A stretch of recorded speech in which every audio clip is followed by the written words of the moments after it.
ఈ వార్తలను సహసమర్పణ చేస్తున్న వారు hope International Hospital, ADB road, Kakinada. నమస్తే, జిల్లావానికి స్వాగతం. నేను లక్ష్మి. ముందుగా హెడ్లైన్స్ చూద్దాం.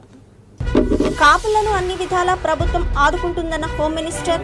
25న ఏలూరులో రుణచేత ఏర్పాటు చేస్తామన్న చినరాజప్ప. పంట నష్టంతో కౌలు రైతు ఆత్మహత్య. అప్పులు తీర్చలేక ఉసురు తీసుకున్నాడని కుటుంబ సభ్యుల రోదన. కోనసీమలో పర్యటించిన కాపు ఉద్యమ నేత ముద్రగడ. కేసుల్లో అమాయకులను ఇరికించవద్దని ప్రభుత్వానికి విజ్ఞప్తి. సత్యదేవుని సన్నిధిలో హుండీ చోరీ, లోపించిన నిఘా, మేల్కొంటే మరిన్ని ఘటనలు. కాపులను అన్ని విధాలా ఆదుకునేందుకు ప్రభుత్వం కృతనిశ్చయంతో ఉందని డిప్యూటీ సీఎం నిమ్మకాయల చినరాజప్ప అన్నారు. కాపు కార్పొరేషన్ ద్వారా ఆర్థిక వెసులుబాటు కల్పించాలని సంకల్పించిన తమ ప్రభుత్వం ఈ నెల 25న ఏలూరులో రుణజాతాను ఏర్పాటు చేసిందన్నారు. వ్యవసాయానికి సేద్యపు నీటి అవసరాలు తీర్చేందుకు సేలేరు నుంచి నీటిని తరలిస్తామని ఆయన అమలాపురంలో చెప్పారు. ప్రతిపక్ష నేత వైఎస్ జగన్మోహన్ రెడ్డిపై రాజప్ప ధ్వజమెత్తారు. చంద్రబాబు నాయుడు గారు ముఖ్యమంత్రిగా ఏదైతే హామీలు ఇచ్చాడో హామీలన్నీ కూడా నిలబెట్టుకోవాలని చెప్పి మరి అన్నీ కూడా ఆయన ప్రారంభించడం జరిగింది. అందులో భాగంగా ముఖ్య కాపులకి విషయానికి వచ్చేటప్పటికి అదే హామీ ప్రకారం కార్పొరేషన్ వేస్తాను, ఈ కమిషన్ వేస్తానని చెప్పడం జరిగింది. కార్పొరేషన్ ఏర్పాటు చేశారు, చైర్మన్ కూడా వేశారు, మెంబర్స్ని వేశారు. ఈరోజు దానికి తగ్గట్టుగానే దానికి మరి బడ్జెట్ కూడా మరి ముందు 100 కోట్లు రిలీజ్ చేశారు. తర్వాత హామీ ప్రకారం మరి మిగిలిన దరఖాస్తులను అన్నీ కూడా పరిశీలించాలని చెప్తున్నాడు. రేపు రాబోయే రోజుల్లో 1000 కోట్లు కూడా బడ్జెట్ ఇవ్వడం జరుగుతుంది. అందులో మీకు మొదటి విడతలో భాగంగా మరి ఇప్పుడు ఏలూరులో 25వ తారీఖుని కాపులకి రుణాలు ఇవ్వాలని చెప్పి నిర్ణయించడం జరిగింది. 20,000 మందికి ఫస్ట్ ఫేజ్లో మరి 100 కోట్లతో మొదట ఏదైతే అనుకున్నామో 100 కోట్లతో కూడా ముందు ఇవ్వడం జరుగుతుంది. తర్వాత సెకండ్ ఫేజ్లో మరి ఏ అయితే అప్లికేషన్ వచ్చో అన్నీ కూడా సెకండ్ ఫేజ్లో ఇవ్వడం జరుగుతుంది. అలాగే మిగిలినవన్నీ కూడా ఇప్పుడు ప్రైస్ వైజ్ ఈ అన్నీ కూడా రుణాలన్నీ కూడా బ్యాంకుతో టైఅప్ చేసి 1 లక్ష రూపాయలు బ్యాంకు, 1 లక్ష రూపాయలు ప్రభుత్వం ఇచ్చే విధంగా అన్ని చర్యలు కూడా తీసుకున్నాం. ఈ లాంగ్ ప్రాసెస్ కంటిన్యూగా ఇది చేయడం జరుగుతుంది. అందరూ కూడా దీని ఎవరైతే నార్మ్స్ ప్రకారం ఉన్నాయో నార్మ్స్ ప్రకారం కూడా ఫైనల్ చేయమని చెప్పడం జరిగింది. రేపు ఏలూరులో 25వ తారీఖుని ఏలూరులో ఈ కాపు రుణమేళ 20,000 మందితోటి ఇవ్వడం జరుగుతుంది. కాపు కార్పొరేషన్ సంబంధించి బ్యాంక్ బిల్లింగ్ ఉన్న వాళ్ళకి ఇస్తా అంటారు కదండి. ఇప్పుడు అలా కదమ్మా, ఇప్పుడు మేము బీసీ కార్పొరేషన్ లోన్ ఎత్తున్నాం, ఇప్పుడు ఎస్సీ కార్పొరేషన్ లోన్ ఎత్తున్నాం. ఇచ్చినప్పుడు ఏం చేస్తున్నాం, లబ్ధిదారులు ఎంపిక చేస్తున్నాం. ఎంపిక చేసినప్పుడు ఏం చేస్తున్నాం, ఎండిఓ ఆఫీసు, కలెక్టర్ డైరెక్షన్ ఇచ్చి ఎవరైతే జెన్యూన్ క్యాండిడేట్ ఉన్నారో వాళ్ళందరికీ కూడా బీసీ కార్పొరేషన్, ఎస్సీ కార్పొరేషన్ అదే పద్ధతి ఇది కూడా ఇస్తాం. దీని సెపరేట్ ఏమీ లేదు. బ్యాంక్ బిల్లింగ్ దేనికైనా బ్యాంకింగ్ వెళ్ళాలి. వాళ్ళ కదమ్మా, ఇప్పుడు ఎస్సీ కార్పొరేషన్ ఎత్తున్నాం కదా, బీసీ కార్పొరేషన్ ఇప్పుడు ఇవ్వాలి కదా. గత 30 సంవత్సరాలు ఎస్సీ కార్పొరేషన్, బీసీ కార్పొరేషన్ అదే నార్మ్స్లో ఈ కాపు కార్పొరేషన్ కూడా పనిచేస్తుంది. అదే పద్ధతిలో కాపు ఉద్యమ నేత ముద్రగడ పద్మనాభం కోనసీమలో పర్యటించారు. అమలాపురంలో నల్లా సోదరులను కలుసుకున్న ముద్రగడ ఉద్యమంలో సహకరించిన కోనసీమ బిడ్డలకు కృతజ్ఞతలు తెలిపారు. రిజర్వేషన్ల విషయంలో తమేమీ బీసీల కోటాను కోరడం లేదని, తమ సామాజిక వర్గానికి ప్రత్యేక కోటా కల్పించాలని ముద్రగడ డిమాండ్ చేశారు. బీసీలకు, కాపులకు చిచ్చు పెట్టే ప్రయత్నం చేయవద్దని ఆయన ప్రభుత్వానికి హితవు పలికారు. ఈ ఉద్యమానికి పూర్తి మద్దతు ఇచ్చారు. సుమారు 3 మాసాల నుంచి ఈ కార్యక్రమం నడుస్తూ ఉంది. ఏదో ముందు చిన్న ఇబ్బందులు ఉన్నా తర్వాత అందరూ కూడా సహకరించారు. మీ అందరికీ ధన్యవాదాలు చెప్పుకుంటా ఉన్నామండి. ఉద్యమాల గడ్డ కోనసీమ కాపులను బీసీలో కలిపే కార్యక్రమంలో పూర్తి శ్రద్ధ వహిస్తామని కేబినెట్ తీర్మానం నుంచి 9 నెలల లోపల ఈ కార్యక్రమం చేయడం జరుగుతుంది. ఆల్రెడీ ఇప్పటికీ 2 మంత్స్ అయిపోయింది. మిగతా 7 నెలల్లో ఈ కార్యక్రమం పూర్తి చేస్తామని. జీవో ద్వారా అయితే చాలా కాంప్లికేషన్స్ ఉన్నాయి. జీవో ఇచ్చిన తర్వాత కోర్టులో నిలవకపోతే మళ్ళా ప్రభుత్వానికి అప్రతిష్ట, ప్రభుత్వానికి చెడ్డ పేరు వస్తుందనే ఉద్దేశంతో కాపులు కూడా అనుమానంతో మమ్మల్ని నిందిస్తారనే ఉద్దేశంతో పగడబందీగా ఉండడం కోసం ఈ కమిషన్ ద్వారా రిపోర్ట్ తెప్పించుకుని ఈ కార్యక్రమం పూర్తి చేస్తామని చెప్పేసి కబురు పంపడం జరిగింది ముఖ్యమంత్రి గారు. ఎవరైతే నిందితులు ఉన్నారో వాళ్ళని క్షుణ్ణంగా ఇన్వెస్టిగేషన్ చేసి అప్పుడు అరెస్టులు ప్రారంభించండి. అన్యాయంగా చాలామంది మీద కేసులు పెడతా ఉన్నారు కాబట్టి క్షుణ్ణంగా పరిశీలించే వరకు కూడా మీరు ఎటువంటి ఎంక్వైరీ చేసినా పర్వాలేదు మాకు. కానీ ఈ నేరస్తులు ఎవరో గుర్తించి వాళ్ళ మీద చర్య తీసుకోండి అని చెప్పేసి చెప్పడం, దాన్ని అంగీకరించడం జరిగిందండి. జిల్లాలో పల్స్ పోలియో కార్యక్రమం విజయవంతమైంది. తుని ప్రభుత్వ ఏరియా ఆసుపత్రిలో మార్కెట్ యార్డు చైర్మన్ యనమల కృష్ణుడు చిన్నారులకు పోలియో చుక్కలు వేశారు. 24 వార్డులో మున్సిపల్ చైర్మన్ ఎనుగంటి సత్యనారాయణ పిల్లలకు పోలియో డ్రాప్స్ వేశారు. ఈ కార్యక్రమంలో ఏరియా ఆసుపత్రి అభివృద్ధి committee chairman P Seshagiri Rao, vice chairman K Jagannatharaju, కౌన్సిలర్లు మళ్ల గణేష్, రాపేటి సూరిబాబు, కలుదిండి సత్యనారాయణ రాజు తదితరులు పాల్గొన్నారు. ఇప్పుడు కూడా ఈరోజు 20, 21, 22 తారీఖుల్లో మళ్ళీ పల్స్ పోలియో కార్యక్రమం జరుగుతుంది. ఇంకా పల్స్ పోలియో తాలూకా కేసులు ఇంకా కూడా మన రాష్ట్రంలో ఇంకా ఎక్కువగా ఉన్నాయి, ఇంకా వస్తున్నాయి కాబట్టి ఈ పల్స్ పోలియో కార్యక్రమం ఇంకా కొనసాగబడుతుంది. అందువల్ల ఈ పల్స్ పోలియో మొత్తం అందరూ కూడా పిల్లలందరూ కూడా ఈరోజు 0 నుంచి పుట్టిన పిల్లల దగ్గర నుంచి 5వ సంవత్సరం పిల్లలందరికీ కూడా వేయించాలి. ఇది కంపల్సరీగా పల్స్ పోలియోని తెలుసుకొని మొత్తం అందరూ కూడా వేయించినట్టయితే ఈ పల్స్ పోలియోని కూడా మన ఎంతమంది స్మాల్ పాక్స్ని పెద్దమ్మవారిని ఏ విధంగా మనం పూర్తిగా మన ప్రపంచం నుంచి పారద్రోలేము, ఆ విధంగా పోలియో కూడా పారద్రోలగలుగుతాం. అందువల్ల అందరూ కూడా ఈ పల్స్ పోలియో కార్యక్రమం అవగాహన చేసుకుని పిల్లలకు వేయించాల్సిందిగా. పల్స్ పోలియో డేని 21, 22, 23 తారీఖుల్లో ప్రతి నెల ముందు చూపుతోనే ప్రభుత్వం కానీ స్థానిక సంస్థలు కానీ ప్రజా సంఘాలు కానీ ఏ జబ్బు ప్రబలకుండా ముందు జాగ్రత్త చర్యగా, ఇది చాలా ప్రమాదమైన జబ్బు పల్స్ పోలియో. దీన్ని తప్పనిసరిగా తల్లిదండ్రులు అర్థం చేసుకుని వాడినట్టయితే ఫ్యూచర్లో పిల్లలకి ఎటువంటి ఇబ్బంది లేకుండా కొనసాగించవచ్చు. ఇదే కాకుండా అన్ని జబ్బుల్లో కూడా ముందు చూపుగా ఇప్పుడు వైద్యం ఎంతో అభివృద్ధి చెందింది. వైద్యాన్ని తెలుసుకుని వచ్చిన తర్వాత బాధపడి కంటే రాను ముందే మనం జాగ్రత్తల చర్యలు తీసుకున్నట్లయితే తప్పనిసరిగా అనారోగ్యానికి అంగవైకల్యానికి కూడా దూరంగా ఉండవచ్చని కూడా మీ ఛానల్ ద్వారా తెలియజేస్తాను. శ్రీ శ్రీ శ్రీ త్రిమూర్తుల స్వామివారి 69వ కళ్యాణ మహోత్సవం తూర్పు గోదావరి జిల్లా రాజానగరం మండలం నరేంద్రపురం 22/2/2016 తేదీ అనగా మొదటి రోజు ఉల్లివారి ధన సహాయంతో అన్న సమారాధన. ఉదయం 10 గంటలకు కోలాటం, రాత్రి 9 గంటలకు కాకినాడ వారిచే గంగాధర ఆర్కెస్ట్రా. 23/2/2016 తేదీ అనగా రెండవ రోజు గంధం చంద్రరావు గారి ధన సహాయంతో అన్న సమారాధన. 24/2/2016 తేదీ దేవలంక రాము గారు, వీధి దుర్గారావు గారు, గొల్లకోటి చిన్నబాబు గారు, గొల్లకోటి వెంకటేశులు వార్ల ధన సహాయంతో అన్న సమారాధన.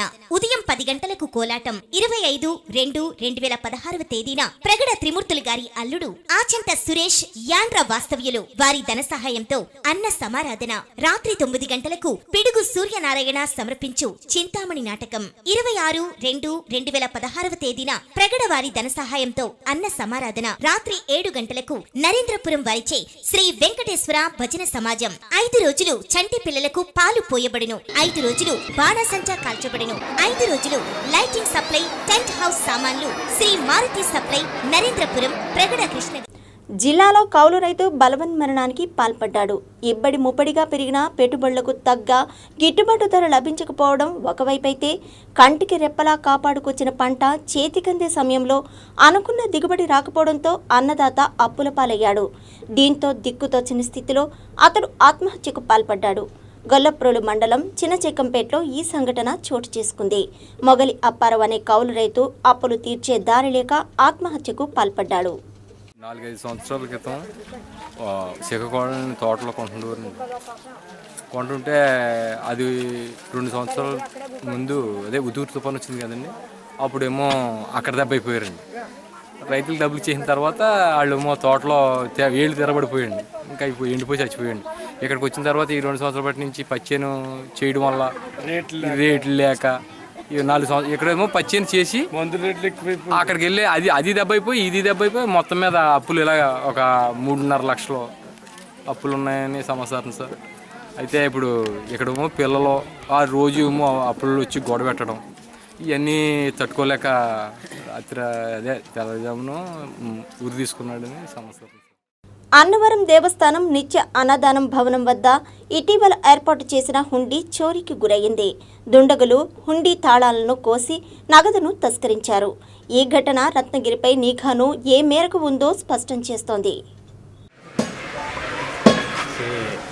దేవస్థానానికి సంబంధించినటువంటి అన్నదానం కొత్త ఏర్పాటు చేసినటువంటి హుండీ చోరీకి గురి అవ్వడం జరిగింది.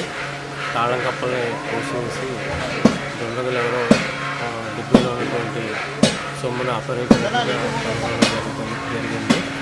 ఈ విషయంలో పోలీస్ స్టేషన్ వారికి కంప్లైంట్ ఇవ్వడం జరిగింది. అదేవిధంగా విలేజ్ సిఆర్ఓతో గ్రామ సర్పంచ్ సమక్షంలో అలాగే పోలీస్ హెడ్ కానిస్టేబుల్ మరియు దేవస్థాన సిబ్బంది సమక్షంలో ఈ హుండీని తెరిచి చూడగా హుండీలో కొద్దిగా 10 రూపాయల నోట్లు చిల్లర నోట్లు కనుగొనడం జరిగింది. అయితే ఇది ఎప్పుడు ఏ సమయంలో జరిగిందన్నది అర్థం కాని పరిస్థితిలో ఉంది. తిరిగి మళ్ళా హుండీని సీలేసి అక్కడ ఉన్నటువంటి హుండీని సెక్యూరిటీ లేని కారణంగా తీసేసి ప్రధానాలయంలో ఉంచడం జరిగింది. ముఖ్యమంత్రి చంద్రబాబు నాయుడు దళితులకు క్షమాపణ చెప్పాలని వైఎస్ఆర్ కాంగ్రెస్ పార్టీ నేత ముత్తా శశిధర్ డిమాండ్ చేశారు. సీఎం వ్యాఖ్యలకు నిరసనగా కాకినాడలో అంబేద్కర్ విగ్రహానికి పార్టీ శ్రేణులతో కలిసి క్షీరాభిషేకం చేసిన శశిధర్ దళితులను ఉద్దేశించి సీఎం చేసిన వ్యాఖ్యలపై మండిపడ్డారు. దళితుల మనోభావాలను దెబ్బతీసే విధంగా ముఖ్యమంత్రి వ్యాఖ్యలు ఉన్నాయని ఆయన అన్నారు. ఎవరు పుట్టాలి అన్న చంద్రబాబు నాయుడు గారి అహంకారపూరితమైన మాటలకి నిరసనగా రైతులు చేస్తున్న నిరసన కార్యక్రమంలో వైఎస్ఆర్ పార్టీ మద్దతు ప్రకటించింది. ఈ పాలాభిషేకం దళితుల మనోభావాలు దెబ్బతినకుండా వాళ్ళకి వైఎస్ఆర్ పార్టీ వెనక ఉందని చంద్రబాబు నాయుడు గారు ఆయన వాక్యాలు వెనక్కి తీసుకోవాలని దళితుల మాటని ఆయనకి వినిపించే విధంగా ఇవాళ ఈ కార్యక్రమం జరిగింది. రాస్తారకు కావచ్చు, పాలాభిషేకం కావచ్చు, ఇవన్నీ కూడా చంద్రబాబు నాయుడు గారు ఆయన మాటలు వెనక్కి తీసుకోవాలి అన్న ఏకైక నినాదంతో జరుగుతున్న కార్యక్రమం. వైఎస్ఆర్ పార్టీ కార్యకర్తలు దళితుల వెంట ఎల్లప్పుడూ ఉంటారని కార్యక్రమం ద్వారా ఒక్కసారి వాళ్ళకి తెలియజేస్తారు. మరి భారతదేశానికి స్వతంత్రం వచ్చి 69 సంవత్సరాలు కావస్తుంది. ఈ పరిస్థితుల్లో మరి ఒక రాష్ట్రానికి ముఖ్యమంత్రిగా ఉన్నటువంటి వ్యక్తి మరి దళితుల పట్ల అతని అభిప్రాయాన్ని మరి మీడియాలో స్పష్టంగా తెలియజేయడం జరిగింది. భారత రాజ్యాంగం మీద భారత రాజ్యాంగంలో ఆర్టికల్ 15, ఆర్టికల్ 17లో ఉన్నటువంటి లింగ కుల వివక్షతకు వ్యతిరేకంగా ఈరోజు ఆయన మరి మీడియాలో వ్యాఖ్యలు చేయడం చాలా అనర్థం. అది మరి దళితులంటే మరి ఈ దేశానికి మూలవాసులు. మరి మేమైతే తరతరాలుగా జన్మలకి దళితులుగా పుట్టాలని మాత్రమే మేము కోరుకుంటున్నాం. మరి దళితులుగా పుట్టడం ఎవరైనా కోరుకుంటారా అనే విషయాన్ని మరి దాన్ని తీవ్రంగా ఖండిస్తున్నాం. మరి ఇలాంటి బద్ధంగానేటువంటి ఈ వ్యాఖ్యలను చంద్రబాబు నాయుడు గారు వెంటనే వెనక్కి తీసుకోవాలి. మరి లేదంటే మరి దళితుల యొక్క ఆగ్రహాన్ని మరి రాష్ట్ర వ్యాప్తంగా కూడా చవిచూడాల్సిన పరిస్థితులు ఏర్పడతాయి. ముఖ్యమంత్రి చంద్రబాబు దళితులను అవమానపరిచారని ప్రతిపాడు ఎమ్మెల్యే వరపుల సుబ్బారావు విమర్శించారు. సీఎం వ్యాఖ్యలకు నిరసనగా ఏలేశ్వరంలో అంబేద్కర్ విగ్రహానికి క్షీరాభిషేకం చేసిన వరపుల సీఎం చేసిన వ్యాఖ్యలపై మండిపడ్డారు. కార్యక్రమంలో జెడ్పీటీసీ జ్యోతుల పెదబాబు, సామంతుల సూర్యకుమార్, వరపుల సూరిబాబు, రాజుబాబు తదితరులు పాల్గొన్నారు. ఎస్సీలు పుట్టడానికి ఎవరన్నా కూడా ముందుకొస్తారని చెప్పేసి ఆలోచన చేసే సందర్భంగా మాట్లాడాడు ఆయన. ఎస్సీని ఎంత కించపరిచి ఆయన మాట్లాడిన సందర్భం జరిగిందో కనీసం ఒక ముఖ్యమంత్రిగా కూడా కనీసం అవగాహన సందర్భం జరిగింది. ఎస్సీలో డాక్టర్ అంబేద్కర్ ఎస్సీ సోదరుడు, అలాగే కూడా మన ముఖ్యమంత్రి చేసిన సంజయ్ గారు ఎస్సీ సోదరుడు, జగన్మోహన్ రెడ్డి గారు ఎస్సీ సోదరుడు, అలాగే ఎంతోమంది ఎస్సీలకు సంబంధించినటువంటి ప్రముఖులందరూ కూడా ఈ దేశాన్ని పరిపాలించారు, ఈ రాష్ట్రాన్ని పరిపాలించారు. అయినప్పుడు కనీసం అవగాహన ఆలోచన లేకుండా ఆయన మాట్లాడిన తీరు కూడా వేళ వైఎస్ఆర్ కాంగ్రెస్ పార్టీ తరఫున మా నాయకులు ఇచ్చిన పిలుపు మేరకు ప్రతి 13 జిల్లాలో కూడా ఈవేళ మరి అంబేద్కర్ గారికి పాలాభిషేకాలు చేసి ఆయన ఎస్సీలందరికీ కూడా క్షమాపణ చెప్పాలనే ఉద్దేశంతో ఈ ర్యాలీ కార్యక్రమం కూడా చేపట్టడం జరిగింది. ఎప్పటికైనా జరిగాయని గ్రహించి ఎస్సీలకి ఏదో పొరపాటుగా నేను మాట్లాడిన సందర్భం జరిగింది కాబట్టి ఆయన క్షమించాలని చెప్పేసి మాట్లాడితే చాలా బ్రహ్మాండ విధానంలో కూడా ఆయన పెద్ద మనసుతో చెప్పిన సందర్భం ఉంటుంది. కానీ ఈ రోజు కూడా ఆయన ఏ విధంగా కూడా స్పందించకుండా ఎస్సీని ఎంత కించపరిచి మాట్లాడే విధానం కూడా అవగాహన లేకుండా కూడా ఆయన చేసిన సందర్భంగా ఈవేళ యావత్ రాష్ట్రం మొత్తం మీద కూడా ఎంతోమంది ఎస్సీ సోదరులు కూడా ఇబ్బంది పడే పరిస్థితి కలుగుతుంది.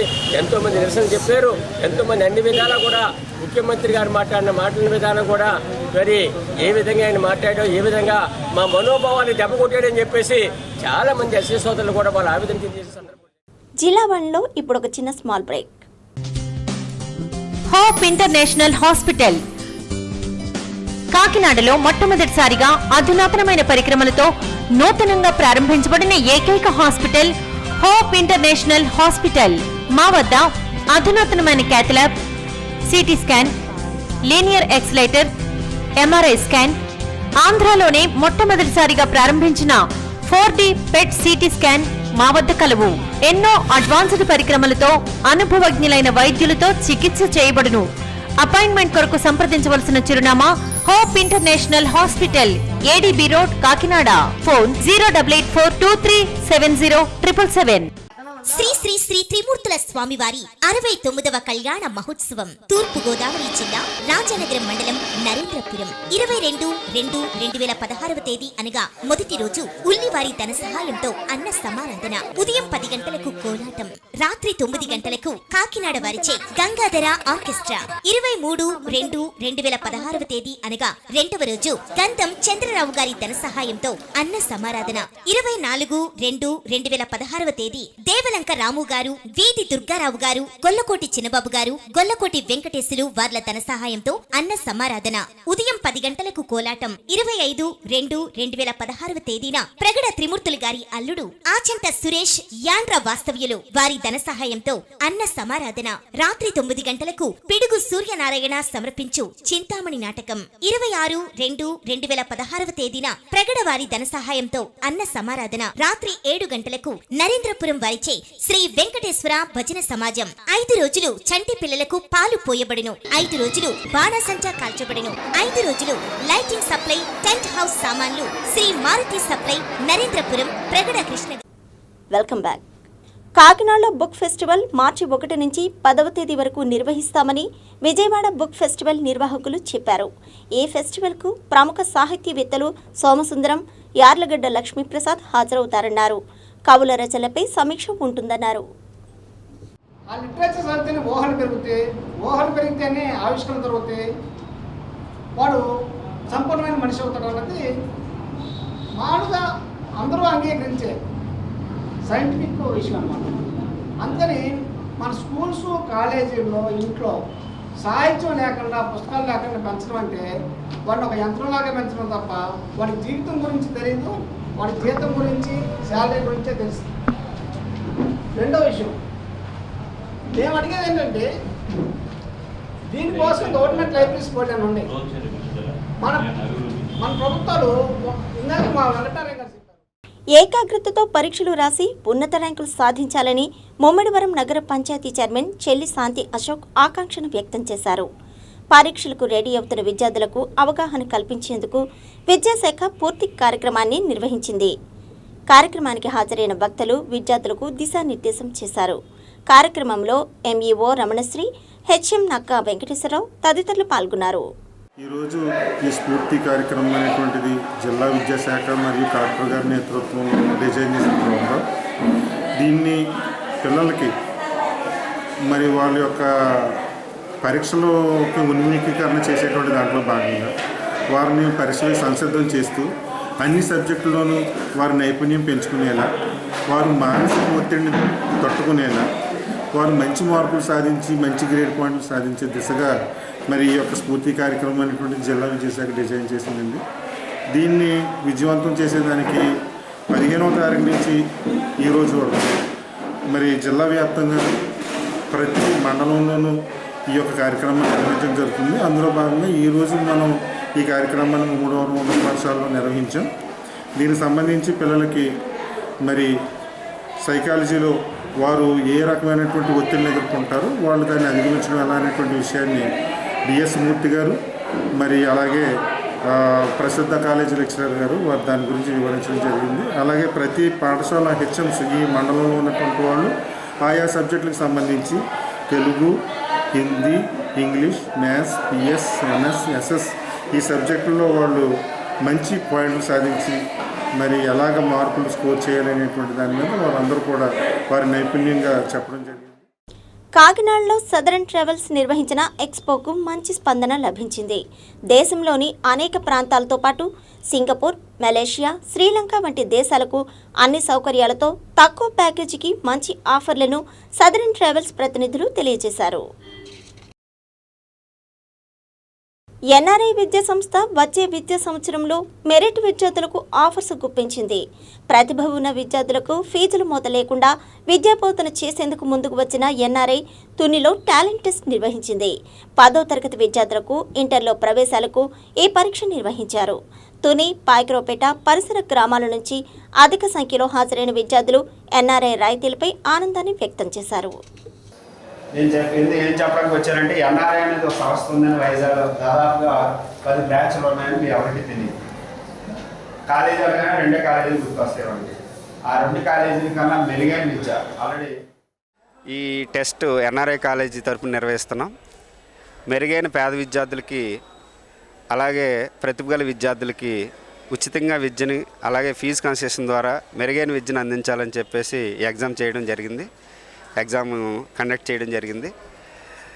ఈ ఎగ్జామ్ ద్వారా ప్రతిభ విద్యార్థులకే కాకుండా ఎవరైతే రూరల్లో చదువుతూ ఉన్నారో వాళ్ళందరికీ కూడా ఉచితంగా విద్యని అలాగే ఫీజులో రాయితీని ఇవ్వడానికి అవకాశం ఉంది. అంతేకాకుండా మిగతా కాలేజీలతో పోలిస్తే మా కాలేజీలో చాలా తక్కువ ఫీజుతో అత్యాధునికమైనటువంటి కార్పొరేట్ విద్యను మెరుగైన విద్యను అందించాలని ఈ టెస్ట్ కండక్ట్ చేయడం జరిగింది. మన తుని ప్రజల్లో చాలామంది మా సంస్థ ద్వారా ఎన్ఐటి సీట్లని, ఐఐటి సీట్లని అలాగే మెడికల్ సీట్లని సంపాదించి మరి తునికి మంచి పేరు తేవడం జరిగింది. ఇలా చాలామంది మనకి ఎగ్జామినేషన్కి వాళ్ళ వంతు సహాయం చేయడం జరిగింది మా పేరెంట్స్ ద్వారా. వాళ్ళందరికీ నా కృతజ్ఞతలు. Thank you. కాకినాడ లంగరురేవు కార్మికుల ఉపాధి అంశంపై త్వరలోనే పరిష్కార మార్గం చూపుతామని 2వ జాయింట్ కలెక్టర్ జె రాధాకృష్ణమూర్తి చెప్పారు. ఈ విషయమే కలెక్టరేట్లో పోర్టు అధికారులు, కార్మిక శాఖ, ఛాంబర్ ఆఫ్ కామర్స్, వివిధ యూనియన్లు ప్రతినిధులతో కలిసి సమీక్షించిన జాయింట్ కలెక్టర్ ఈ సమస్యకు పరిష్కారం చూపుతామన్నారు. సమావేశంలో ఆర్డీఓ అంబేద్కర్, కార్మిక శాఖ ఉప కమిషనర్ కృష్ణారెడ్డి, పోర్టు అధికారి రాధాకృష్ణ తదితరులు పాల్గొన్నారు. ఇందులో బాధితులు ఎవరనే దాని మీద ప్రాబ్లం తీసుకుంటేనే పని అవుతుంది. ఇప్పుడు ఇందులో అసలు యాక్చువల్గా కాకినాడ ఇప్పుడు వీళ్ళు కేఎస్పిఎల్ అనేది కేఎస్పిఎల్లో గవర్నమెంట్ అగ్రిమెంట్ చేసుకుంది. కేఎస్పిఎల్ కన్సెషనర్ వాళ్ళు గవర్నమెంట్కి డబ్బులు కడుతున్నారు. గవర్నమెంట్ ఏం చెప్పిందంటే మేము మీకు ఫ్రీ ట్రేడ్ కల్పిస్తామని చెప్పి అక్కడ అగ్రిమెంట్ చేసింది గవర్నమెంట్. వాళ్ళు పక్కన పెట్టండి. వాళ్ళు గవర్నమెంట్ మెయిన్ రెస్పాన్సిబుల్. గవర్నమెంట్ అంటే మనం. నెక్స్ట్ పోర్టు, వీళ్ళు పోర్టు ఎంకరేజ్ పోర్టు వాళ్ళ రెస్పాన్సిబిలిటీ ఏంటి? ఉన్నటువంటి కార్గోని ఇప్పుడు జనరల్గా ట్రెడిషనల్గా వచ్చే కార్గోని ఈ డీప్ వాటర్ పోర్ట్ కన్స్ట్రక్షన్లో ఉంది కాబట్టి పాతగా ట్రెడిషనల్గా వస్తుంది కాబట్టి ఆ ట్రెడిషనల్ కార్గోని వాళ్ళు ప్రజెంట్ రన్ చేస్తున్నారు. అసలు ఈ ₹7 ఇవ్వటము ఇవన్నీ కూడా ఎవరు చేశారు? Shipping agents. ఈ డీప్ వాటర్ పోర్ట్కి ఈ డీప్ వాటర్ పోర్ట్కి ఈ ట్రెడిషనల్ ఈ ఓల్డ్ యాంకరేజ్ పోర్ట్కి కొంత టైము వస్తుంది కాబట్టి యాక్చువల్గా అయితే మొత్తం ఆల్ కార్గో మామూలుగా ఎప్పుడైతే డీప్ వాటర్ పోర్ట్ కట్టారో ఆటోమేటిక్గా టోటల్ కార్గో డీప్ వాటర్ పోర్ట్కి వెళ్ళిపోతుంది. ఏ షిప్ ఏజెంట్ కూడా ఈ యాంకరేజ్ పోర్ట్కి వచ్చి ఇన్నేసి రోజులు ఉందామని ఏ షిప్ ఓనర్ అనుకోడు. తర్వాత ఈ ఏజెంట్స్ ఎవరు అనుకోరు, వీళ్ళు కూడా వ్యాపారస్తులు కూడా ఎవరు అనుకోరు. రెవెన్యూ అధికారుల వైఖరికి నిరసనగా పిఠాపురంలో మైనార్టీ సంస్థల ప్రతినిధులు దీక్షలు కొనసాగిస్తున్నారు. క్రిస్టియన్ మెడికల్ సెంటర్ ఆస్తులను పరిరక్షించాలని సీఎంసీ ప్రతినిధులు డిమాండ్ చేశారు. సీఎంసీకి చెందిన సంస్థల్లో రెవెన్యూ యంత్రాంగం ప్రభుత్వ భూమిని బోర్డులు ఏర్పాటు చేయడం వల్ల ఆందోళన వ్యక్తం చేశారు. 12 సంవత్సరాలుగా పిఠాపురం పట్టణంలో క్రైస్తవ మైనారిటీ సంస్థ కెనడియన్ వారితో స్థాపించబడి పేదలకు అందరికీ కుల మత వర్ణ వివక్షణ లేకుండా అందరికీ సేవ చేస్తున్న ఈ సంస్థ మీద ఈరోజు ఆ సంస్థ ఆస్తుల మీద మరి లోకల్ రెవెన్యూ అధికారులు వచ్చి ఆ సంస్థను వారిదని చెప్పి వారికి ఇచ్చేయాలని మమ్మల్ని ఇబ్బంది పెడుతున్నారు వారందరూ. ఆ యొక్క దాని నుంచి మా సంస్థని పరిరక్షించుకోవడానికి మేము ఉద్యమాన్ని దిగడం జరిగింది. ఎవరి మీద కక్షతో కాదు, ఎవరిని ఇబ్బంది పెట్టాలని కాదు, మా యొక్క సంస్థ యొక్క ఆస్తులను పరిరక్షించుకోవడానికి మాత్రమే మేము చేస్తున్నాం. మేము ప్రభుత్వ భూమి అని బోర్డులు పెట్టడం జరిగింది. మరి ఆ బోర్డుల మీద మా మీద కేసులు పెట్టడం, తప్పుడు కేసులు బనాయించడం కూడా జరిగింది. సో వీటన్నిటి మీద కూడా మేము ప్రజలకు మా గురించి తెలియాలని, మేము చేస్తున్న సేవలు ప్రజలకు తెలుసు కాబట్టి సంస్థ పక్షంగా అందరూ మా సంఘీభావం ప్రకటించాలని కూడా మేము కోరుతా ఈ ఉద్యమం చేపట్టాం. నేషనల్ వెండర్ డెవలప్మెంట్ ప్రోగ్రామ్ ఎగ్జిబిషన్ను కాకినాడ అంబేద్కర్ భవన్లో ఏర్పాటు చేశారు. పెద్ద ఇండస్ట్రియల్కు సప్లై చేసిన మిషనరీ యూనిట్లను ఒకే వేదికపైకి తెచ్చేందుకు ఈ కార్యక్రమాన్ని నిర్వహిస్తున్నామని ఎంఎస్ఎంఈ డైరెక్టర్ ప్రసాద్ తెలిపారు.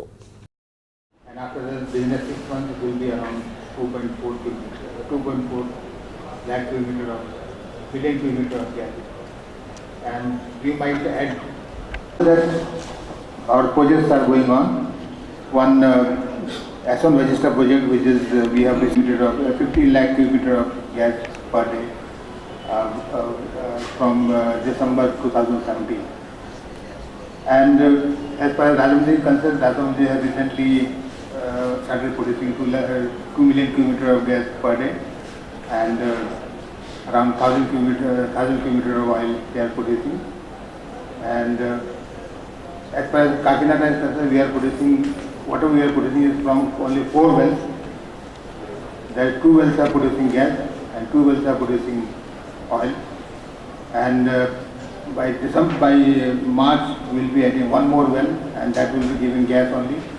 And after that 3 more wells will be added, and as I told that we will produce around 5 million kilometer of gas per day extra, and we will be sending it through GAIL pipe. Mummidivaram Muramalla Shri Bhadrakali సమేత వీరేశ్వర స్వామి ఆలయం మహాశివరాత్రి వేడుకలకు ముస్తాబవుతోంది. జిల్లా నలుమూలల నుంచి వేలాది సంఖ్యలో భక్తులు తరలివస్తారని అంచనా వేసిన ఆలయ అధికారులు అందుకు తగ్గట్టుగా ఏర్పాట్లు చేస్తున్నారు. ఇక్కడ జరుగుతున్న ఏర్పాట్లను చైర్మన్ భీమరాజు, ఈవో నీలకంఠం తెలియజేశారు. భద్రకాళి వీరేంద్ర స్వామి దర్శనంకి రావడం జరిగింది.